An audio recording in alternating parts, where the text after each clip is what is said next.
Hello and welcome to another Game Nexus arcade video. Today we're going to be taking a look at SoulCalibur, released in 1998 on the Namco System 12 hardware. I hadn't realized how long it had been since I made the original video back in 2015 when I first got this board. So it's been like 11 years, and I figured it was about time to do more videos, and as you can see, all the characters here are unlocked. So for the first video here, we're going to choose Seung Mina. And for anyone who didn't see my previous video on this game where I played as Arthur, this is the world version. So Arthur has replaced Mitsurugi, and it's kind of like the censored version of SoulCalibur for places where samurai are not really appreciated. But the world version here runs on Namco System 12 hardware, which the original Namco System 11 hardware was the board that was pretty much equal with PlayStation, and then Namco System 12 that has like SoulCalibur, Air Gates, Fighting Layer, Tekken Tag Tournament. It's basically like the upgraded version of this hardware where it has like faster CPUs, more memory, stuff like that. But, of course, a lot of people are going to look at this footage and think, oh wow, SoulCalibur's never looked worse, but it's because this is the original arcade version, and then they upgraded it quite drastically for the Sega Dreamcast. But yeah, this is where it all started. If you ever saw SoulCalibur in an arcade, basically what you're seeing in front of you is what you would get. And the one thing I did notice, I don't know if it's a thing for all arcade versions system-wide, but if you looked at my intros video, Ivy's costume, instead of just seeing her skin around her like smaller costume, it's all purple, so that might be a world version censorship, but as I only own this board, I don't have the regular Japanese or USA version board. I couldn't say for sure, but something tells me it is. But your general release for the arcade version here was July 30th of 98 in Japan, and then I'd imagine sometime after that same year in the USA and Europe. But on Wikipedia, for some reason, it just says 1998. But after that, you would have your Sega Dreamcast release. Japan got it on August 5th of 99. North America, of course, got it on September 9th of 99, which was the iconic 9/9/99 Dreamcast launch, and then Europe had to wait all the way until November 26th of 99, probably because of all that multi-language stuff they always like to do for their versions, since in Europe there are a lot of languages spoken and they need to translate it and the instruction manual so people can read it wherever they are. They released an Xbox 360 arcade version on July 2nd of 2008, which lacked online play and felt fairly useless. You could only play like couch co-op with that, which online would have been amazing.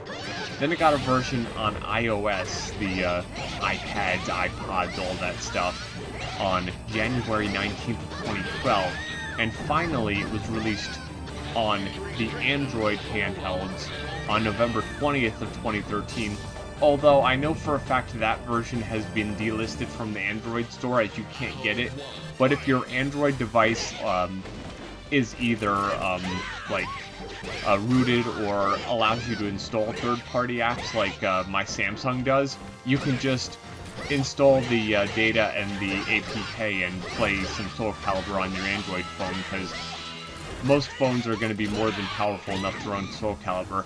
One thing that's funny about that Android version, I remember back when I was working at Best Buy, I had this like really cheap third-party weird tablet. I don't have it anymore because unfortunately the front glass got shattered. I don't remember how, but it was like in like a box with some stuff, and I found it and it's broken. I'm thinking, yeah, this tablet's pretty bad as it is, so with it now being broken and being a hazard for my fingers to touch the screen, I'd rather not keep it. But what I was saying is, that tablet could more or less barely run the SoulCalibur Android version, so it would be like especially in the Nightmare stage where there's all the stars, it would slow down an awful lot and just stutter a bit, but in most stages it was okay. But general gist of it here is the big difference in the world version of SoulCalibur is that you had your Arthur replacing Mitsurugi. And as I said, I think that Ivy thing is a censorship, that you would see her, like, more skimpy outfit is basically, instead of seeing her skin, you see purple. But the nice part about the Namco System 12 is a lot of the buildings, like in the background there, are actually fully 3D. They're not, how do you call it? They're not just flat background elements like the Namco System 11 would have. Because if you look at games like that run on Namco System 11, most of the backgrounds are completely flat. You don't get those 3D background elements, you don't get the extra detail of the characters' costumes and everything like you would here. I would say the easiest comparison is just take some footage of Soul Edge and just put it side by side with SoulCalibur, and the difference in graphics fidelity is easy to see in that case, because everything just looks sharper here. That almost would be an extent of take Tekken 2 and compare it to Tekken 3, because that's another generational leap where you went from Namco System 11 to Namco System 12. And the better quality of the models just speaks for itself, more or less. That this new platform that's been upgraded, similar how they would do Namco System 256 for Tekken 5, really does show you how technology improves. Of course, the Tekken 5, unlike SoulCalibur, got back ported to PlayStation 2, so they had to downgrade it so it could run on the standard PlayStation 2 spec, which would have been in Namco System 246. But in the case of this game, it never had that problem where it had to be back ported to the original hardware. And the same thing for Tekken Tag Tournament. It didn't get back ported to the original hardware, so it didn't lose that graphics fidelity. The only game in the, well, I was going to say the only game in the case was Tekken 3, but also Airgates got ported to the standard PlayStation spec, so it lost some of its graphics fidelity. But since that wasn't an established franchise like these games would be, you wouldn't have seen that difference in graphics, since Airgates was kind of a brand new property. And I remember when Tekken 3 came out, everyone was just excited to finally have the arcade game in the home. They weren't like, oh, well, the 3D background here doesn't look so good, that floor texture isn't looking so sharp, maybe this character's clothes kind of lost a little bit of detail. But it's one of those things, if you're like me and you've played the arcade versions of a lot of these games a lot, you will actually notice these little differences when you lose some graphics fidelity, because they had to, more or less as I call it, downport the game to the lower spec hardware, and then you just end up losing a little bit of that quality that you're just like so accustomed to with this nice sharp Namco System 12 hardware here. But no need for it in SoulCalibur because it was ported up to the Dreamcast. Fiercely entangled.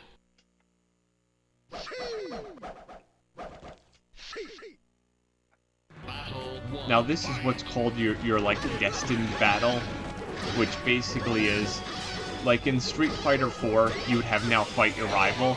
Basically that's what this is. This is your character now has to fight their rival, or whatever character in the storyline they had to fight in order to fulfill their destiny. But that's the only fight that will not change no matter what happens. They always stay 100% the same, so Hwang Sol Yun will always be Seung Mina's battle on stage 7. But anything before that can be completely different, because all different characters can be randomly selected for those battles, which is kind of nice, so it keeps it feeling fresh. And the one thing that I never really liked all that much about SoulCalibur, but In the later years now, I've come to appreciate the nuances each character has. Is originally when I went from Soul Blade, which was the PlayStation version, to SoulCalibur, I noticed that all of the characters had a clone. Like Seung Mina had Keelik, Huang Sol-yoon has Shanhua, and so on. There's basically a clone character like Rock and Astra, Sophidia and Lizardman. But the thing that I've noticed more as I've played the game a lot more is each of those clones might have a lot of the same basic moves, but then they have a lot more of their own moves and their own way of moving, that they are a different character.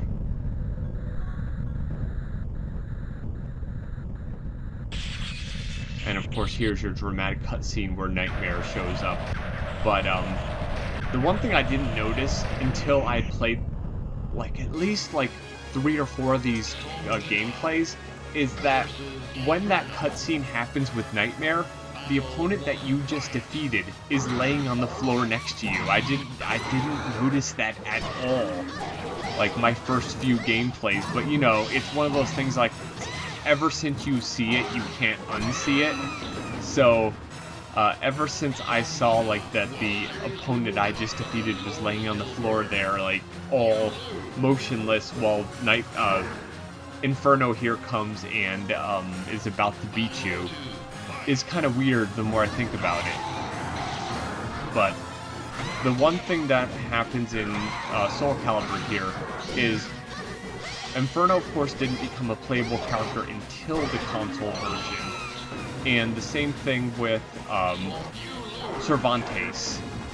He was playable in the earlier games, and it looks like I actually left the loss to Inferno in there, but oh well, it's no big deal. You just get to see a bit more gameplay. But what I was saying was, Cervantes was the boss of Soul Edge / Soul Blade, and then they almost seemed like they wanted to take him out of this game, but he got re-added in the Dreamcast version, and I've heard he actually shows up as a boss in the arcade version, but I have not seen him while doing any of the gameplays I've done for these videos. And yes, if you hear me referring to these videos, yes, I will be releasing several SoulCalibur videos because honestly, this original arcade board, I really enjoy it a lot, and I think a lot more people need to see how this game kind of runs. I don't know if they've ever fixed it, but I know for the longest time the MAME emulator ran SoulCalibur a bit too fast. And I always thought, oh wow, is this like SoulCalibur Turbo mode? And then when I played, I'm like, yeah, if you play it on the actual hardware, it runs just fine. There's no problem. It's like MAME doesn't have its timing down.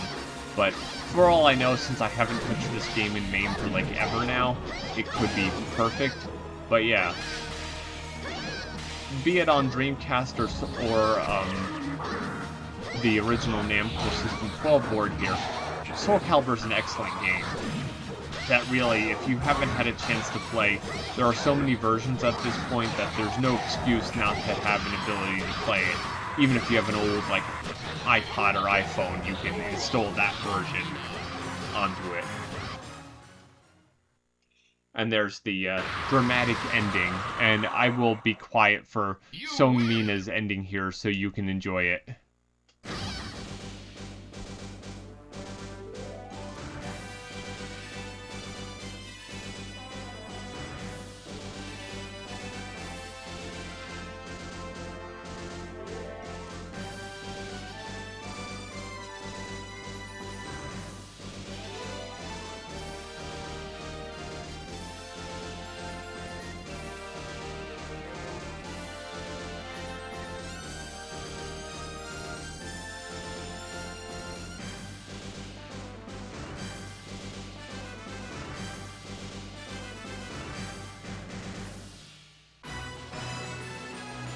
Okay, and of course that's the ending for Seung Mina. And that's one thing that disappointed me when I went from Soul Edge to SoulCalibur. In the home version of Soul Edge / Soul Blade, it was actually Soul Edge in Japan and Soul Blade in Europe and the United States, they had fully animated endings in-game engine, which was actually pretty cool. And, you know, I was expecting maybe CGI endings or maybe more in-engine endings would be kind of nice, but then they just have these ones that look like they're from a book, and that was kind of disappointing in my opinion when I came from, like, Soul Blade and thought, oh, this is what the game looks like, it's so cool, and then the endings are, like, not as good in this new game. But, they're cool enough to see what happened to your character at their ending had they won. That's usually what it comes to when it comes to fighting games. A lot of times the ending you will see of your character is, if they had won the tournament, this is what would have happened.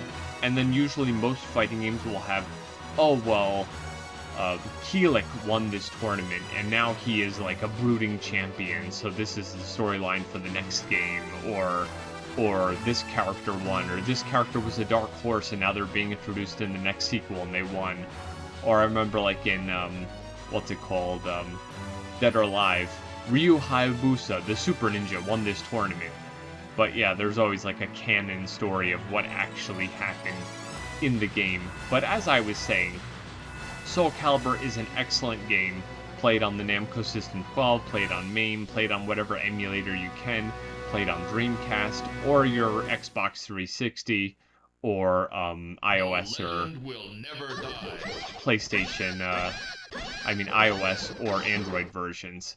But one note I want to say, I've threw this in the description of the intros video, but if you know any of these initials, since this looks like it's on location, let me know. But since this was the world version, I'd imagine this was not released, this was not from the United States. But yeah, this has been another Game Nexus arcade video, and I shall see you later. Bye.